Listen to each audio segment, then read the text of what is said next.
મહારાષ્ટ્રની અંદર સરકાર બનાવવાની ગતિવિધિ તેજ થઈ ચૂકી છે। 26 તારીખે મહારાષ્ટ્રમાં બીજેપી લીડ સરકારની શપથવિધિ થાય તે પ્રકારનું આયોજન થઈ રહ્યું છે।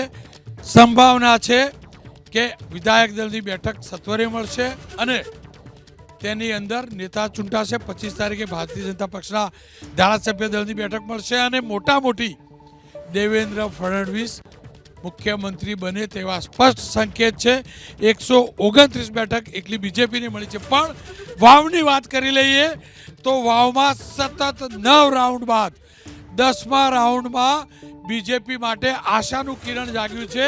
ત્યાં લીડ કપાઈ 10 રાઉન્ડ બાદ 11મો રાઉન્ડ પણ ગણાઈ ચૂક્યો છે। 11 રાઉન્ડની અંદર બીજેપી સામે કોંગ્રેસના ઉમેદવાર ગુલાબસિંહ 12,774 મતથી આગળ છે।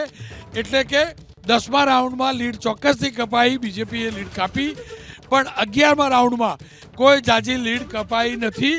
એટલે કે 11મા રાઉન્ડમાં બીજેપી અને કોંગ્રેસને વાવમાં લગભગ સરખા મત મળ્યા છે, પણ ચોક્કસથી કોંગ્રેસ આગળ છે અને ઠાકરસિંહ કોંગ્રેસના નેતા ટિકિટ કપાયેલી છતાં પણ ગુલાબ ખીલાવવા માટે મહેનત કરતા રહ્યા। નારાજગી ચોક્કસથી નારાજગી હતી, પણ અપેક્ષા પણ તો 2027ની છે ને।